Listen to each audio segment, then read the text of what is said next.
السلام عليكم ورحمة الله وبركاته. الحمد لله وحده والصلاة والسلام على من لا نبي بعده. أما بعد فأعوذ بالله من الشيطان الرجيم. بسم الله الرحمن الرحيم. وما أرسلناك إلا رحمة للعالمين. صدق الله العظيم. ঐতিহ্যবাহী আরিগাঁও কেরাতুল কোরআন হাফিজিয়া কওমি মাদ্রাসার কর্তৃক আয়োজিত আজকের এই বাৎসরিক সিরাতুন নবী সাল্লাল্লাহু আলাইহি ওয়াসাল্লাম প্রতিযোগিতার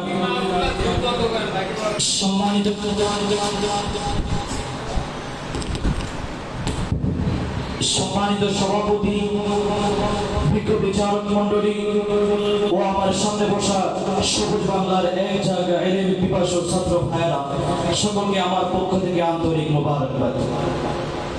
সকলে অবগত আছেন যে আমাকে মাদ্রাসার পক্ষ থেকে যে বিষয়টি নিয়ে কথা বলার জন্য বলা হয়েছে সেটা হলো সিরাতুন নবী সাল্লাল্লাহু আলাইহি ওয়াসাল্লাম। আল্লাহ পাক রব্বুল আলামিন কোরআনে কারীমে বলেছেন যে ওমা আরসালনাকা ইল্লা রাহমাতাল লিল আলামিন, হে নবী আমি আপনাকে দুনিয়াতে পাঠিয়েছি রহমত স্বরূপ।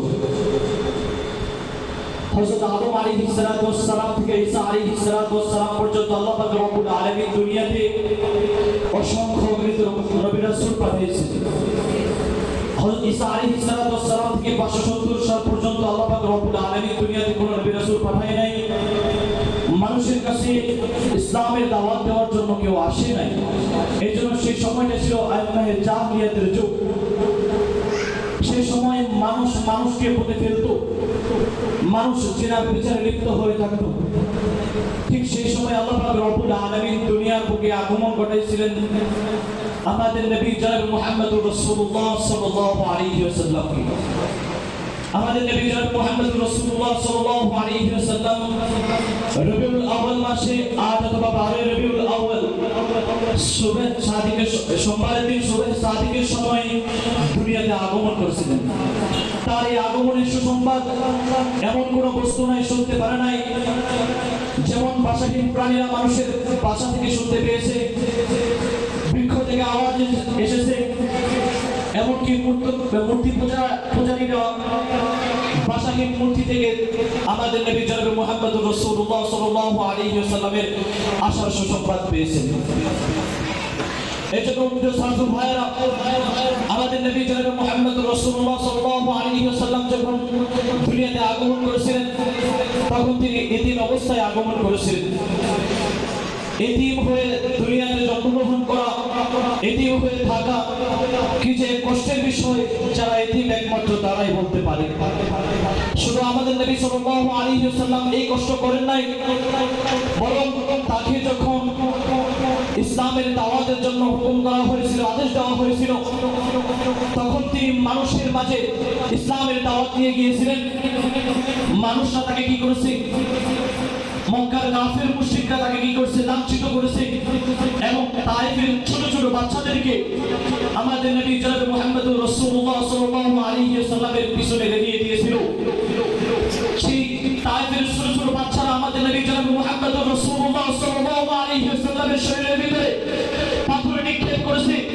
সেই পাথরের আঘাতে আমাদের নবী সাল্লাল্লাহু আলাইহি ওয়াসাল্লাম রক্তাক্ত হয়েছিল। তা বুঝতে পারে নাই যে তারা তাদের কার গায়ে হাত তুলতেছে।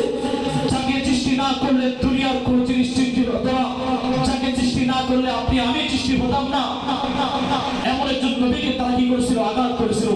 শুধু এই কষ্টে নাই, আমাদের নবী জনাব মুহাম্মদুর রাসূলুল্লাহ সাল্লাল্লাহু আলাইহি ওয়াসাল্লাম মক্কা নগরীর তার এই কষ্টে, তার এই আঘাতের কারণে বাধ্য হয়ে মদিনায় হিজরত করেছিলেন। তিনি এইভাবে কষ্ট করে মদিনার বুকে, মক্কার বুকে ইসলামের দাওয়াত পৌঁছে দিয়েছিলেন। এই কষ্ট মুজাহাদা করে তিনি কি করেছেন? ইসলাম প্রতিষ্ঠা করেছেন, দ্বীন প্রতিষ্ঠা করেছেন।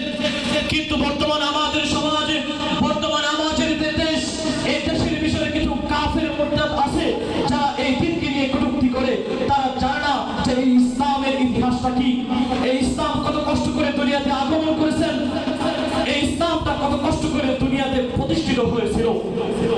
এই জন্য মাহাজিরিন তারা মনে করে যে মুসলমানরা আজকে শুধু কথা বলতে পারে, মুসলমানরা গর্জন দিতে পারে, কিন্তু জিহাদ করতে পারে না।